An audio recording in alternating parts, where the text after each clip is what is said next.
Aquarius, it's umomgtarot Tarot, and this is your someone's secretly talking about you tarot card reading. Let's have a look at who is talking about you, and then we'll get into what they're talking about. And here's your first card. Alright, oh Aquarius, you got Pisces energy talking about you. And this energy is wistful, endlessly loving, compassionate, and forgiving. It confuses and softens resolve.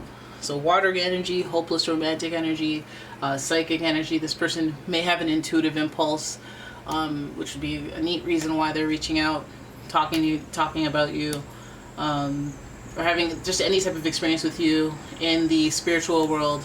I mean, anything goes when it comes to these Pisces and their spirituality. Alright, and then your next card is, oh, did I read this? The energy is wistful, endlessly loving, compassionate, and forgiving. It confuses and softens resolve. I think I did read that, but better safe than sorry. So then we have Aries energy, and the energy around you is dynamic and spontaneous. Crusading impulsive action is likely. So you have the last sign of the zodiac and the first sign of the zodiac. So it's almost like you have the full zodiac just in a little blip.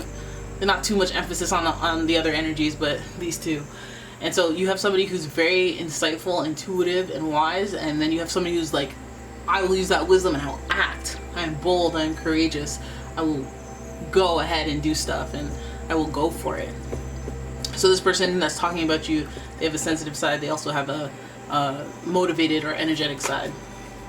And finally, we have Gemini energy. And the energy is communicative, mischievous, lively, witty, and informative. Stimulating exchange is possible. So Gemini is it's an air sign. It has twin energy. It's ruled by the symbol is the twins or whatever. But this sign in particular is also ruled by Mercury, planet of communication. So what they have to say may be clever, may be witty, may be charming.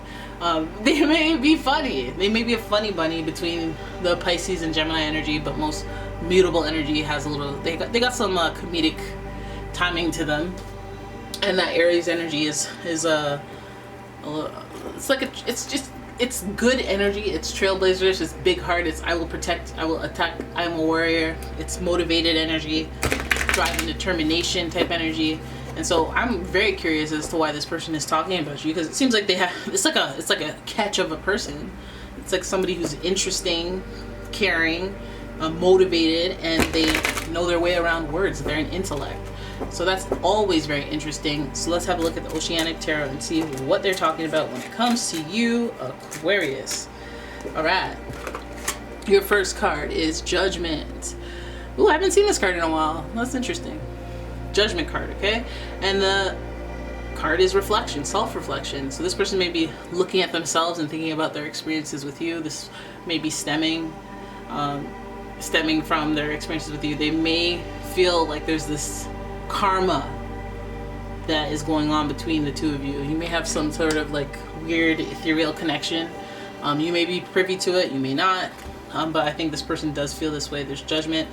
Maybe they're even watching your moves and seeing if karma has caught up with you, if you've done anything weird to them, or if you're watching karma catch up with them.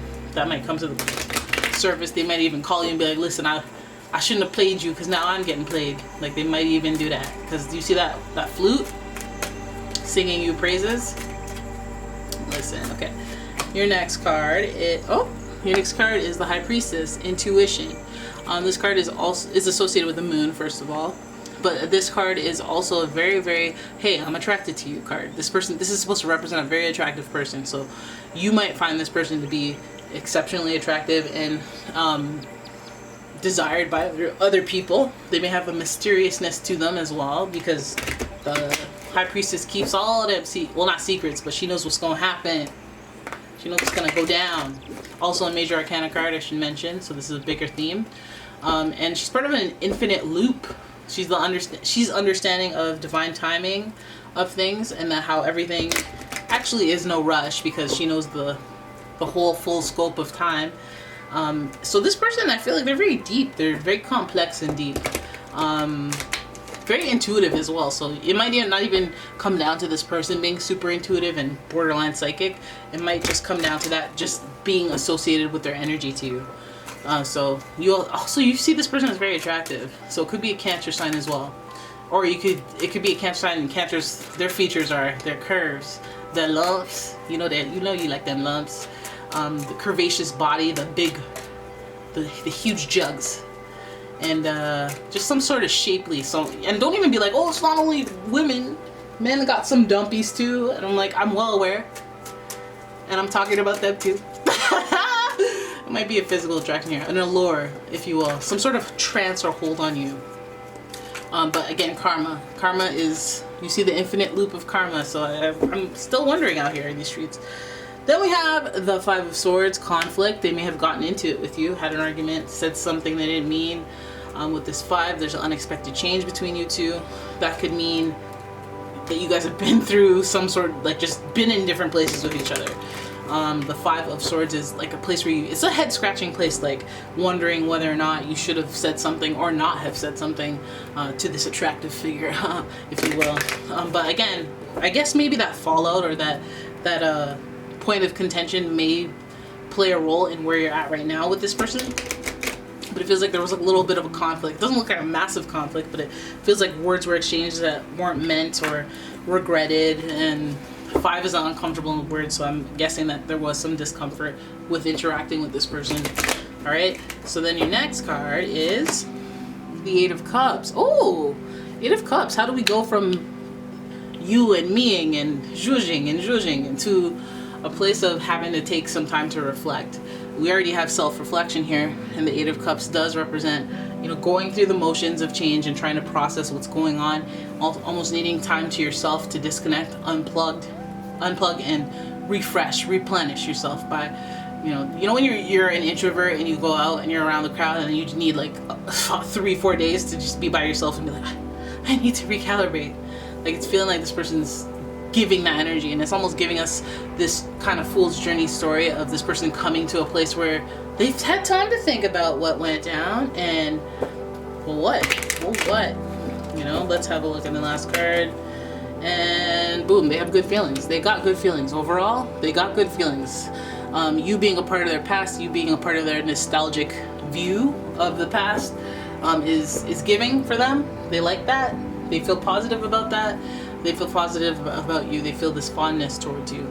So I'm wondering, this person seems like very casual and somewhat easygoing, but I feel like, again, this person is a hopeless romantic, a psychic, and this person is driven and determined, so they may want they may have that drive and that determination for the emotional connection that they feel with you. They may feel familiar with you. They may feel like you've known them before. Judgment and karma, this could attract karmic partners where you learn some of your greatest lessons, but you always feel a sort of connection with them. I feel like the High Priestess does also indicate some sort of not future, I guess, like some sort of unknown information that you will discover on time, in divine timing with this person. And the 5 of Swords will, I feel like the conflict is what drives that, is what ultimately leads you to a place where you're like, when I think about this person, I'm like, damn, thank God I blew it. Oh wait, no, that's the reverse meaning that I want out there. Beyonce, sorry, it's not you, it's me.